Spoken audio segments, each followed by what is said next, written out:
What is going on, members of the Shy Guy Squad? My name is Dan, otherwise known as Danekii, and welcome back to another Pokemon Sun and Moon Citra quality battle. This is week 1 of the major Pokemon League. We're going back to where we belong. This is our home. This is where we started out in the Draft League format back in Season 1. That's crazy to think about. But Season 2 we won, Season 3 we won, and we are back after a little break for Season 4 to see if we can reclaim our title as champion of the major Pokemon League. But of course, we have to go through some obstacles to get there, and our week 1 opponent is none other than my good friend, with some bad opinions, TurboBlaze IV, which was actually, fun fact, was supposed to be VI because he doesn't know Roman numerals, but you know, that's besides the point. So as you guys can see, I'm not going to go too in-depth with our drafts or anything like that. I didn't make a draft analysis, but I'll probably do a catch-up video or something like that telling you guys about it. But my team that I brought today consists of a Floatzel, Lucario, Mega Beedrill, Dragonite, Nihilego, and a Tapu Koko, and my opponent has brought himself today a Rampardos, a Terrakion, a Zygarde, a Jellicent, a Zapdos, and a Miltank. So his team is extremely fighting weak. Just gonna note that off right off the bat with Terrakion, jeez, I'm bad with names, Rampardos, and the Miltank, as well as like Zygarde taking it neutrally. He does have a resistance and immunity, but it's a possible exploitable weakness if I can keep Lucario into the end game. But with that being said, let's just throw this game off and see how it went, shall we, ladies and gentlemen? So my good pal TurboBlaze is issuing a challenge right here as I send out my Floatzel, and he is going to lead off with his St. Louis Rampardos, especially with his name actually being Louis. It's a bit fun, alright? But yeah, so I'm gonna go for an Aqua Jet right here because that's the best I actually have to hit this thing with. I have Ice Punch, Aqua Jet, Crunch, and another move that it's not Waterfall, at least, that's all I know. So he brings in Jellicent right here, which is an understandable play. It's water absorbed, so of course I can't hit him. And what I can do right here, because Jellicent doesn't really answer Floatzel too well, so I can just click Crunch right here and see how much that does. Engage that he's a more physically defensive set.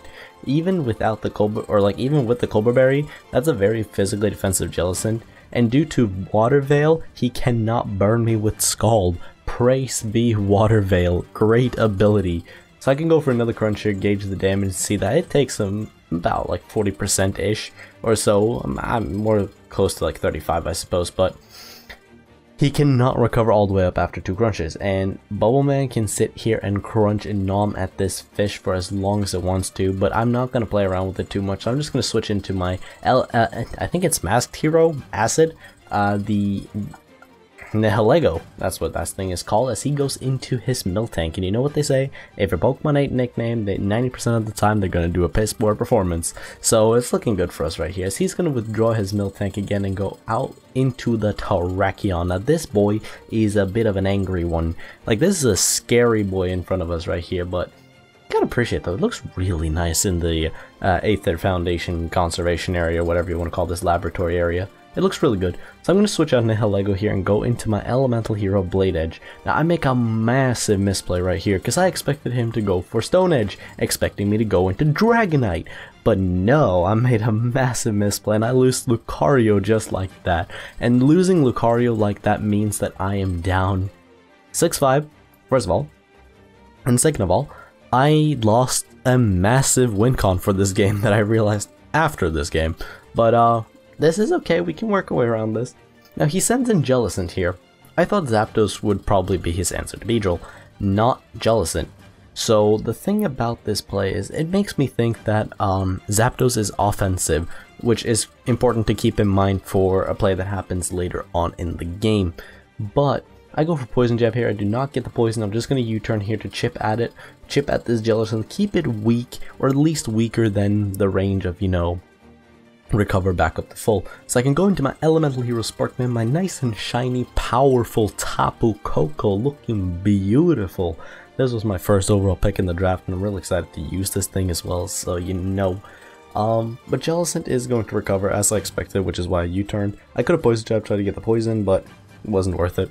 So He's going to switch out from the Jellicent and go into the St. Louis Rampardos, head smashing their way to victory, but not today. After this mold break, I'm going to go for a Volt Switch right here, and I'm just going to take out this here Rampardos. Now, my Tapu Koko is heavily based on Pivot. I think it's that was Roost, Dazzling Gleam, Volt Switch, and Wild Charge with a Magnet. So I don't have the ability to stay in unless I want to go for Recoil. So he goes into Terrakion, and this screams to me, "Hey, check me out, I'm a Choice Scarf Terrakion." So I'm going to go for the Protect here, scout out what he locks himself into, especially since, like, you know, I got so scared with what happened with my Lucario, rest in peace Blade Edge. So I'm going to go into Bubble Man right here, my Floatzel, because Floatzel can eat a Rock Slide without any sort of problem. He goes for Rock Slide, and I dodge. Now that is kind of big, and I'm really happy that kind of like happened, because it gives me the opportunity to misplay a little bit, I suppose. So I expected him to swap out here, go into Zygarde to take whatever I wanted. So I go for an Ice Punch. Unfortunately, not the right play. If I would have gone for Aqua Jet right there, would have been in a way better position. But alas, it didn't work out for me in the end. So I'm just going to go for another Aqua Jet and try to take him down as low as I can. Rock Slide is going to connect from this Angry Boy and knock out my Floatzel. So very unfortunate on my end, but that's just how the cookie crumbles. I go into my Elemental Hero Sparkman right now, as he doesn't know what item I am yet, and Rampardos would have definitely died from the Volt Switch regardless. So what I'm going to do right here is, he's weak to Fairy, Zygarde is weak to Fairy. My best bet is to go for Dazzling Gleam, because it covers him staying in and it covers him switching out.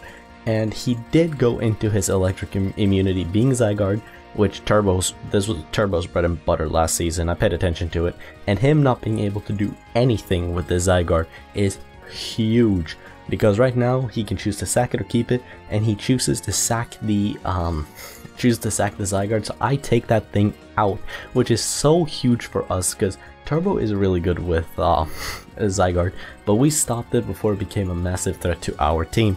So it's tied now at 4-4. Tapu Koko is looking to be my most important Pokemon, and Terrakion is clearly, his Choice Scarf Terrakion is clearly his most important. So I'm going to sack off Poison Rose here just to scout what he wants to do, as he goes for the Stone Edge. Very harsh play, I suppose, but that's just what we had to do. So I do go into my Nihilego right now. If he is Jolly, the max damage he can do from here is knock me out. That's the absolute max roll, and he gets a 1 point under it as I knock out this here Terrakion, and that evens the score 3-3. Wait, 3-3? That doesn't sound right. But I do believe it is 3-3 actually. That just means some stats were not accurate, but that's besides the point. So yeah, 3-3. So Terrakion only got 3 kills. Cool. So Nihilego here is just going to go for a Sludge Wave to as much damage as possible to this here Miltank, as Miltank is going to go for the Body Slam and knock me out, because still, even though that's resisted and I'm a Rock type, Nihilego's physical defense does not exist according to its stats. I mean, its HP is still pretty decent, but not enough to save it. So the Electric Terrain is going to disappear. I can go back into my Tapu Koko, set up the Electric Terrain one more time, and really put some pressure on Turbo's team right now, as he has this thing, Zapdos, and Jellicent left. So my play right here was probably, in hindsight, my play was probably clicking Wild Charge, which forced in Zapdos, but I did go for I went for the Volt Switch play, which I think that was probably my bigger misplay, the one that comes up soon. So I go into Dragonite here, as I only have this and I believe I only have Dragonite and Tapu Koko left at this point, and we're down to 2-2.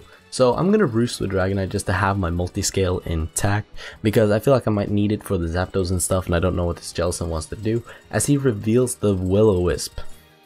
Now this Will-O-Wisp going off is very unfortunate for me, but I'm expecting him here. He's revealed Scald, he's revealed Scald, Will-O-Wisp, and Recover.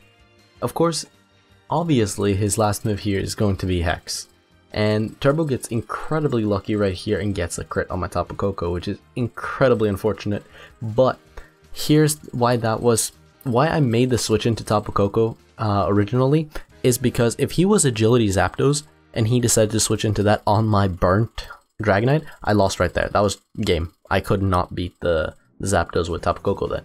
But now, because he got the crit on the Hex, he put me in range where even if I roosted after a Scald, I cannot switch in on rocks, but I had to go for Volt Switch. Or, I mean, I would have died to Recoil and the results would have been the same, but unfortunately for me, this means that, you know, I have a burnt Dragonite, a burnt physically defensive Dragonite, because it was meant to be a Kartana answer. So I have a physically defensive burnt Dragonite against a defensive Zapdos. It is a defensive Zapdos, as we're about to see right here, as he goes for the Thunderbolt, and wouldn't you know it, he gets a fucking crit again. Like, Turbo, like, I mean, after seeing the game in the replay, I know where I misplayed, but at the same time, Turbo was incredibly lucky this game, barring the one Rock Slide miss on my Floatzel. But this endgame hacks is not enough to make up for it, and you can Theoremon all you want, but I strongly believe that even with the misplays I made, if I didn't get crit with that Hex, I feel like this game would have been won. So yeah, spoiler alert, this burnt physically defensive Dragonite and my 17 HP Tapu Koko they are not capable of beating the Zapdos, so we are going to lose week 1 in a 1-0 fashion to TurboBlaze of the Pheonix Midnights, which is unfortunate, but we just gotta accept the L, move on, and look forward to our greater challenge, because next week we take on Blue Rogue, coach of the some Wormadam team. I really haven't settled in for his team name yet, so I'm still trying to learn it, but we're playing my good friend Blue Rogue, who is most notable for bringing Earth Power Adamant Mamoswine in the playoffs against us in Season 3. And with that, as you guys see, oh wow, that was a Discord right there, so you see Dragonite just went down and Sparkman is not going to live the rocks. I think Stealth Rocks do 17 points of damage, so I was just on the Stealth Rock range, and that is going to be the game. Unfortunate, now we take a 1-0 loss this week, but I'd love to start off great this season, but unfortunately that was just not an opportunity. But if you guys have enjoyed today's battle, be sure to leave a like, as all support is greatly appreciated. And with that being said, leave a like, comment, and all that stuff. Subscribe if you're new. GBA D-League week 1 will go up on Sunday, so stay tuned for that. And with that being said, I will catch all of you guys in the next video. Bye-bye.